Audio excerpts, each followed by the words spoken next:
అండి నమస్తే, నేను మీ Eshwari. Welcome to Eshu cooking and blogs. ఈరోజు మన వీడియోలో ఒక హెల్తీ కారం పొడి చూపిస్తున్నానండి. అవిసె గింజలతో కారపొడి అండి. మనం డైలీ రోజుకి ఒక్క ముద్ద తిన్నా చాలండి, మనకి చాలా వరకు హెల్త్ బెనిఫిట్స్ ఉంటాయండి.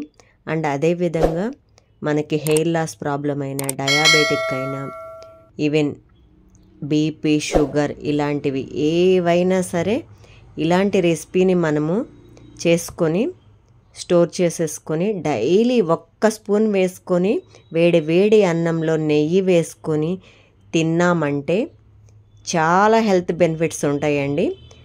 కంపల్సరీ ఈ విధంగా ట్రై చేసేసి ఖచ్చితంగా మీ పిల్లలకి అండ్ మీ ఫ్యామిలీ మొత్తం ఈ విధంగా డైలీ తినేసేయండి. సో లేట్ ఎందుకు, మనం వీడియోలోకి వెళ్ళిపోదాం.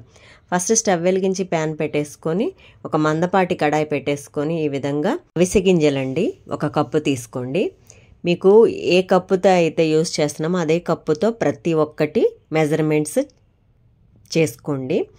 నేను చిన్న కప్పు, మీడియం కప్పు తీసుకున్నాను. మీ ఇష్టం, మీకు వీలుని బట్టి ఎక్కువ కావాలంటే ఎక్కువ చేసుకోండి. ఈ విధంగా సిమ్లో పెట్టేసుకొని డ్రై రోస్ట్ చేసేసుకోండి. డ్రై రోస్ట్ చేసేసుకొని బాగా వేగినాయో లేదో చెక్ చేసుకొని ఇలా ఒక ప్లేట్లోకి ట్రాన్స్ఫర్ చేసేసుకోండి. ఇప్పుడు అదే ప్యాన్లో ఒక 1/2 కప్పు పల్లీలండి, పల్లీలు కూడా డ్రై రోస్ట్ చేసేసుకుందాం మనం. చూడండి అవి మనకి వేగినాయా లేదా ఒకసారి చెక్ చేసుకోండి. చెక్ చేసుకున్న తర్వాత అవి వేగిన తర్వాత మాత్రమే మనం ఒక ప్లేట్లోకి ఈ విధంగా ట్రాన్స్ఫర్ చేసేసుకుందాం. ఇప్పుడు అదే ప్యాన్లో పొట్టు మినప్పప్పు ఒక 1/2 కప్పు తీసుకోండి. ఇవి కొంచెం వేగిన తర్వాత ఇప్పుడు మనం నువ్వులు యాడ్ చేసేసుకుందాం. 1/2 కప్పు ఇవి కూడా యాడ్ చేసేసుకొని నువ్వులు చిటపట అనేంత వరకు సిమ్లోనే పెట్టేసుకొని కలుపుతూ ఈ విధంగా వేయించుకోండి. ఇప్పుడు మనం వీటిని కూడా మనము ప్లేట్లోకి ట్రాన్స్ఫర్ చేసేసుకుందాం. ఇప్పుడు అదే ప్యాన్లో మనము ధనియాలండి ఒక 1/2 కప్పు, ఇవి కూడా కొంచెం వేగిన తర్వాత మనకి ఒక 2 టేబుల్ స్పూన్లు అవి కూడా యాడ్ చేసేసుకొని వాటిని కూడా డ్రై రోస్ట్ చేసేసుకుందాం.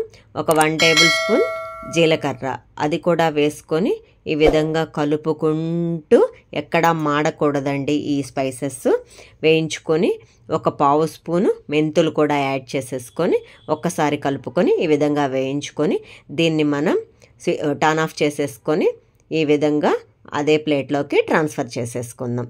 ఇప్పుడు ఎండుమిరపకాయలండి, నేను ఇక్కడ 15 నుంచి 18 తీసుకున్నాను. మీరు కారానికి తగ్గట్టు తీసుకోండి. ఈ విధంగా ఇవి కూడా ఒకసారి రోస్ట్ చేసుకున్న తర్వాత 1 కప్పు కరివేపాకండి, 1 కప్పు కరివేపాకు కూడా తీసుకొని బాగా డ్రై రోస్ట్ చేసేసుకోండి. ఈ విధంగా ఒకసారి చెక్ చేసుకోండి, కరివేపాకు వేగిందో లేదో చెక్ చేసుకొని అప్పుడు దీన్ని కూడా మనము టర్న్ ఆఫ్ చేసేసుకొని దీన్ని ఇందాక మనం ఆ మిశ్రమాలన్నీ తీసుకున్నాం కదా వాటిల్లోకి యాడ్ చేసేసుకుందాం, ట్రాన్స్ఫర్ చేసేసుకుందాం. ఇప్పుడు మనము జస్ట్ చింతపండు కొంచెం లిటిల్ అండి, వీటిని బాగా చల్లారనిచ్చి మనం మిక్సర్ జార్లోకి ట్రాన్స్ఫర్ చేసేసుకుందాం.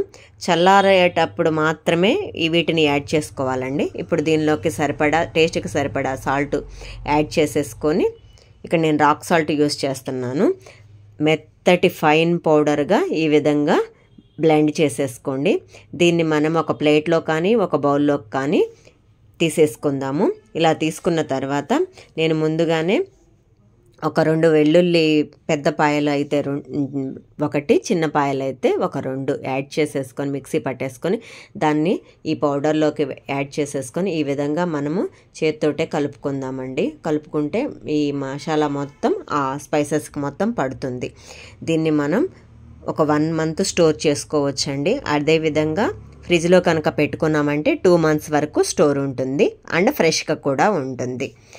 దీన్ని మనం డైలీ మనము ఒక ముద్ద తిన్నాము అంటే వేడివేడి అన్నంలో మనకి కావాల్సిన హెల్త్ బెనిఫిట్స్ అన్నీ వస్తాయండి. సో లేట్ ఎందుకు, ఈ రెసిపీని మీరు రెడీ చేసేసి మీకు ఎలా కుదిరిందో కామెంట్ సెక్షన్లో తప్పకుండా షేర్ చేయండి.